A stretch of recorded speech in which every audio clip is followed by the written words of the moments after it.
오늘 본문의 내용은 하나님이 이스라엘 백성들과 변론하시는 그런 내용입니다. 마치 법정에서 원고와 피고가 변호하고 논쟁하듯이 말입니다. 여러분, 하나님께서 이렇게 하시는 이유가 무엇일까요? 그건 이스라엘 백성들이 하나님과의 언약을 어겼기 때문입니다. 그래서 하나님은 그런 이스라엘 백성들을 고소하여서 법정에 세우시는 것입니다. 1절을 보시면 너희는 여호와의 말씀을 들을지어다. 너는 일어나서 산을 향하여 변론하여 작은 산들이 내 목소리를 듣게 하라.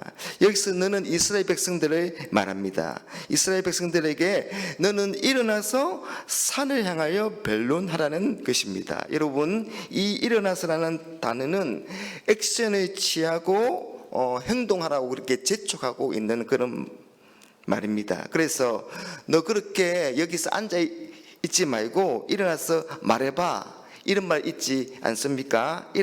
일어나서 말해봐.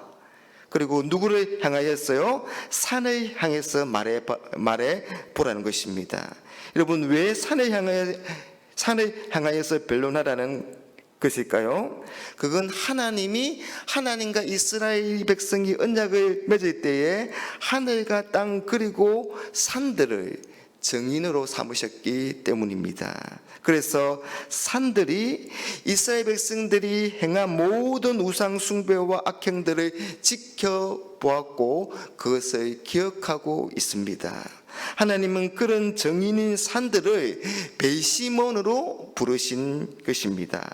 야, 너희들 언약의 증인들인 산들 앞에서 말해보라는 것입니다. 너희들이 왜 이렇게 살았는지, 너희들이 왜 나에게 이렇게 대하는지 할 말이 있으면 속 시원하게 말해보라는 것입니다. 그런데 이스라엘 백성들의 말이 전혀 나오지 않습니다. 그리고 바로 2절에 하나님의 변론이 나옵니다. 여러분, 왜 이렇게 되었겠습니까? 그건 이스라엘 백성들이 입이 10개라도 이렇다 저렇다 할 말이 전혀 없기 때문입니다. 그래서 하나님의 변론으로 바로 넘어가고 있습니다. 그런데 여러분, 하나님이 이제 변론을 하시는데 이스라엘 백성들을 향하여서 뭐라고 하시는가 하면 자기 백성이라고 그렇게 말씀하십니다. 2절에 너희 산들과 땅의 견고한 지대들아, 너희는 여호와의 변론을 들으라. 여호와께서 자기 백성과 변론하시며. 여러분, 하나님께서 자기 백성과 변론하신다. 여러분, 지금 하나님은 이스라엘 백성들을 기소하여서 심판하시려고 하시는데 그런 와중에서도 이스라엘 백성이라고 말하지 않고 자기 백성이라고 말씀하시고 있는 겁니다. 여러분, 이건 하나님께서 지금 변론하고 있는 상대인 이스라엘 백성들을 어떻게 생각하고 계신다는 것입니까? 하나님은 이스라엘 백성들을 여전히 자신의 언약 백성으로 간주하고 계신다는 것을 보여줍니다. 여러분, 이스라엘은 하나님 앞에서 언약 백성의 신실하지 못한 모습으로 이겨냈습니다. 이스라엘은 하나님을 배반하고 거역했습니다. 그런데 하나님은 그런 백성을 가리켜서 자기 백성이다, 3절에 가서는 내 백성이다 하시면서 하나님이 얼마나 언약에 신실하신가를 우리에게 보여주고 있습니다. 그러면서 하나님은 3절에 내가 무엇을 내게 행하였으며 무슨 일로 너를 괴롭게 하였느냐, 너는 내게 증언하라, 그렇게 하십니다. 여러분, 당시 이스라엘 백성들은 하나님이 자신들을 괴롭힌다고 생각하고 있었습니다. 오해이죠. 자신들이 하나님의 언약을 어기며 죄로 말미암아 심판을 당하는데도 그걸 깨닫지 못하고 왜 우리 하나님이 우리를 괴롭히고 계시는가, 그렇게 오해하며 불평했던 것입니다. 이런 이스라엘 백성들의 오해에 대해서 하나님이 얼마나 큰 은혜와 복을 주셨는가를 말씀하고 계십니다. 4절과 5절입니다. 내가 너를 애굽 땅에서 인도에 내어 종노릇하는 집에서 속량하였고 모세와 아론과 미리암을 내 앞에 보냈느니라. 내 백성아 너는 모압 왕 발락이 깨한 것과 보울의 아들 발람이 그에게 대답한 것을 기억하며 시딤에서부터 기가까지의 일을 기억하라. 그리하면 나 여호와가 공의롭게 행한 일을 알리라 하실 것이니라. 여러분, 하나님은 애굽의 종되었던 그 이스라엘을 구원하여서 자유를 주셨습니다. 그리고 모세와 아론과 미르암 같은 지도자를 세워서 그들의 강약계를 친히 인도하셨습니다. 또한 발람의 저주를 축복으로 바꾸어 주셨습니다. 또한 시딤에서부터 기갈까지의 일은 이스라엘이 하나님의 능력으로 요단강을 건너 가나안 땅을 차지하게 된 것입니다. 하나님은 지금까지 이스라엘에게 은혜와 복을 베푸시며 공의롭게 행하셨습니다. 단 한 번도 불의한 적이 없으신 것입니다. 오히려 이스라엘 백성들이 그런 하나님과의 언약을 어기며 불의를 행하며 오히려 하나님을 괴롭게 한 것입니다. 하나님의 이런 변론을 들은 이스라엘 백성들은 하나님께서 원하시는 것이 무엇인지 묻고 있습니다. 6절입니다. 내가 무엇을 가지고 여호와 앞에 나아가며 높으신 하나님께 경배할까? 내가 번제물로 1년 된 송아지를 가지고 나아갈까? 그 앞에 나아갈까?